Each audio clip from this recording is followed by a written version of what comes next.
Ground cover plants are defined as plants which are low growing and mat forming, and they grow in parts of the garden where other plants don't really want to grow, for example under trees and in areas of dry shade. And the advantage of using ground cover plants is that it means you don't have to weed as much, which makes them sound a bit dull.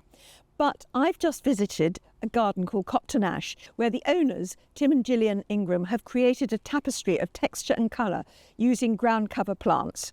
It's Alexandra here from the Middle-Sized Garden YouTube channel and blog. And Copton Ash is open for the National Garden Scheme in Kent. And Tim and Gillian also sell their plants, alpine and woodland plants is what they specialise in, through plant fairs around the southeast of England via the Plant Fairs Roadshow, so that I'll put those two links into the description below. The secret to these plants is that they spread easily or they self-seed. And the reason why this makes planting plants in difficult places much better is that Tim and Gillian, up to a point, allow the plants to decide where they're going to go. They spread and self-seed in areas where they're happy, and you'd be surprised at what will grow in a difficult place if the plant itself is given the freedom to choose. Most of these plants are widely available all over the world, and they're easy care and they're very hardy. Many of them hardy down to zones 3 or 4 of the United States, up to zones 8 or 9, and certainly able to withstand anything that a UK winter or summer can throw at them. I do have one word of warning, and that is that plants that spread or self-seed have slightly higher tendency to be invasive in certain areas. There's no such thing as an invasive plant, but there is very much a thing called an invasive plant in your area, and you do need to check. For example, if you'd grown up in the northeast of the United States, your grandmother might have told you that Lamium, spotted dead-nettle, is an invasive plant and you shouldn't plant it. But then you move to the UK, where it's a native plant and it's very useful. So if you go on thinking of it as invasive, you would miss out on a lovely plant. So don't rely on what people tell you. Always check the government or local authority advice for where you are, and you can find that online. So let's go over to the garden and hear Tim's advice for creating a rich tapestry of colour and texture with ground cover plants. The RHS defines ground cover plants as low-growing plants which spread quickly so that they cover up the soil and they stop weed seeds from germinating. But what's your view? Well, they obviously are, but I tend to think of ground cover plants in a different way, because I like to think of the garden evolving and plants actually integrating together in a sort of meadow-like setting, in a sense.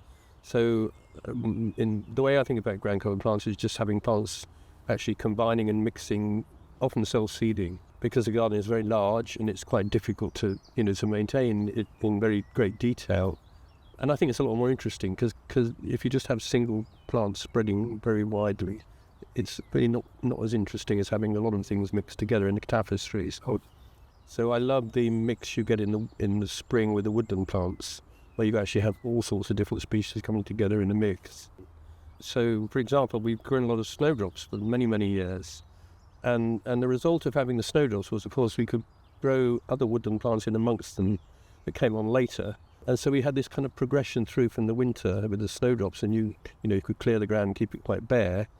And then you have all these woodland things coming on following the snowdrops, filling the ground and making this tapestry. So it's more the sense of building that kind of community of plants, I think, that I think of ground cover as. I think it's a little bit like, in some ways, that the way that Great Dixter works, with this constant succession of different plants coming through, one after the other through the year. Taking that when people are thinking about ground cover, they're often thinking about things under trees and everything. Is there anything special about actually planting the plants in the ground when you're dealing with lots of trees and perhaps shrubs and things like that? Yeah, that's the advantage of the woodland plants, of course, because they're adapted to that. They're adapted to the sort of rooty soil, and they grow early before the trees and the shrubs are growing very strongly. So certainly things like Cyclamen, for example, are absolutely perfect. Cyclamen hederifolium, which is one of the very best plants in the garden for growing through the winter and then going dormant when it gets very dry in the summer. Same's true of bulbs like the snowdrops and such like. So what would you describe as one of your best spring ground covers?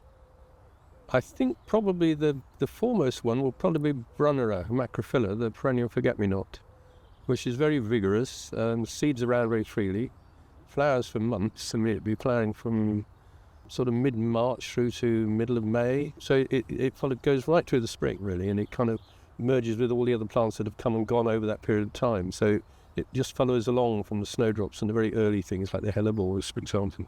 And then there are other things like Dicentra, which tends to go summer dormant when it gets very dry, but this time of year it's actually makes a kind of full growth right through, and mixes really beautifully with the Brunnera. We have a few other things that are very good in dry shade. Geranium phaeum, that seeds around very, very well. There's a famous one called summer bar, which Elizabeth Strangman introduced, with sort of dark markings on the leaf. Morning widow, which is excellent. And also another plant we have called Smynium perfoliatum, which is a monocarpic umbellifer with these sort of glowing green yellow flowers, which seeds around like mad and can become a real nuisance. But that's glorious in the spring, and then it completely disappears in the summer. It disappears under the ground.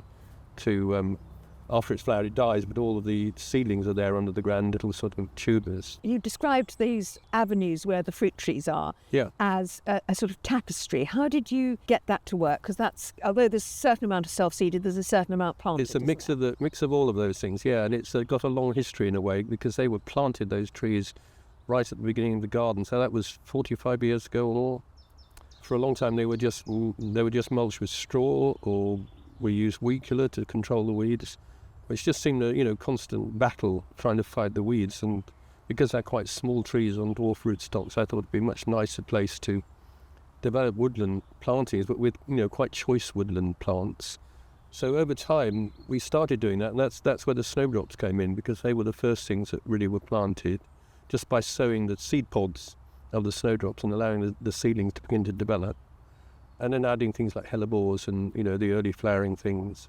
And then slowly adding a lot more choice woodland plants in amongst those, and trying to get a balance in different areas. So where there are very strong growing things like the Brunnera and such like, then you have to have quite strong plants that can compete with that. And then in other parts, the more choice things can grow together and make more of a real tapestry. So it's a kind of constant process, really. Very like doing a painting, I suppose. And what is strong enough to compete with the Brunnera? Not a great deal. I mean, things can come up through it. So some of the later flowering woodland plants, the Polygonatum and Disporums and things like that, can actually spear up through through that. And some of the lilies, the stronger lilies, like Lilium martigan, such like. So do you just go in there and weed it out when it's getting too... That's exactly what we do, yeah. When it gets a bit too aggressive, we clear certain areas. We look at it and decide we really would prefer not to have that there, and take out some clumps of it and maybe plant something different, and then keep going back. The other plant we've got, which has become a menace, is Arum metallicum, which is often grown for those lovely silver markings in the leaf, and that for many years was really nice, and then it started to seed much too generously, and that's another plant that's become a bit of a problem, and we've been removing that. And when you remove a very big clump of that, of course you have a nice big space that you can replant with something more interesting, like maybe a geranium or some other choice thing, or trillium or something like that. So actually hardy geraniums work quite well as ground cover, don't they? Yes, a lot of those. So we grow a reasonable number of them, like geranium phaeum that I mentioned, and some of the very vigorous ones like Oxonianum and macrophylla, which is really, really good in dry shade. That's really fantastic ground cover for difficult spots like that. You've repeated them, all the way along.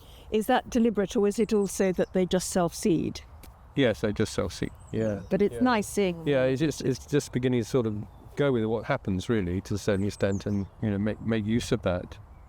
And then have things that can come up through. I think that's where the ferns are really useful, because they can come up through that and give a contrast. So what, apart from the Smynium, your favourite self-seeders for ground cover? I suppose it would be things like the Brunnera, even though it is a bit aggressive, because it is so lovely, the forget-me-not flowers right through the spring are just delightful. Just in front of me here, actually, there's a euphorbia called Euphorbia dulcis chameleon, which not exactly a ground cover, but it pops in amongst a lot of other plants just by self-seeding, and it's got bronzy leaves, so it makes a nice contrast. And the same thing's true of Anthriscus ravenswing, the dark-leaved cow parsley as well.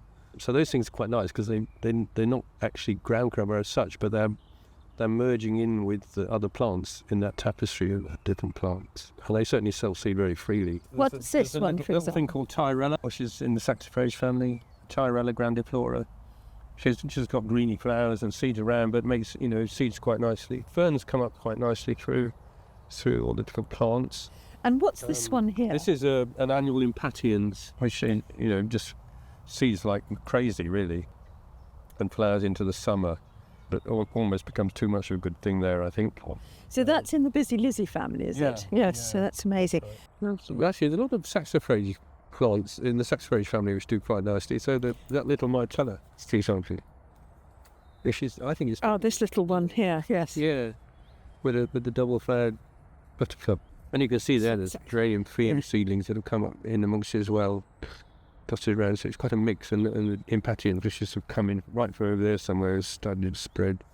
And then the Hellebores are very good, aren't they, ground cover for this part? Because they've got these deep, strong roots, and they're really well adapted to woodland shade. And when it gets dry in the summer, they can tolerate that really well. And they flower so early, so they'll be flowering along with the snowdrops.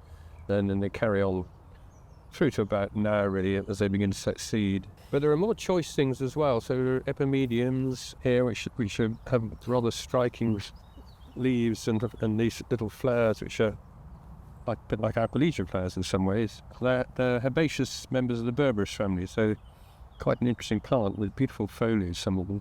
The other plant that does sell so quite a lot now, and may become a nuisance in the future, is the bluebell, which we have as the wild native bluebell, but unfortunately we also have the hybrid one and the kind of European bluebell coming in as well, so which is a bit of a nuisance.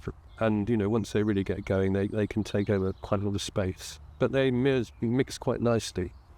Oh, the ajuga, yeah. Yes, because that's working very well. The ajuga and the viola together are working really well as a ground cover over there. Yeah, the purple-leaved ajuga, reptans, purpurea, and viola labradorica, which kind of merge together in a mix along with the euphorbia dulcis. And the ajuga is an incredibly tolerant thing because it grows sort of under the sort of skirt of all sorts of other plants that come on later. So it can tolerate the cover of a lot of perennials that grow into the summer.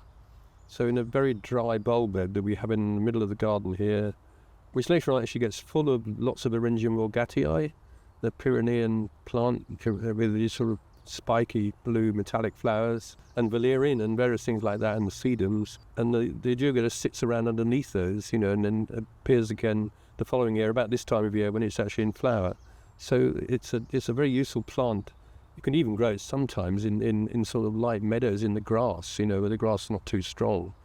So those spires of blue are rather delightful, really. What people often ask is, what can you grow under a conifer in really dry shade? And looking at round here, would you say that one of the things you can do is to actually raise the branches? Or what's your advice? That's certainly what we have done. Yes. Really dry shade under conifers is exceptionally difficult. There are a few things that some of the Cyclamen, for example, can take it quite well. If it's really, really difficult, then there's only about ivy and a few things like that can really tolerate it. But where we've got smaller conifers, just nearby here, quite a lot of things will grow there for a while. The early growing things, like bulbs and this ranunculus and other things like that, come the summer when it gets really dry, there are not that many things that can cope with that. So it tends to be things like bulbs that flower in either the autumn or through the winter and the early spring.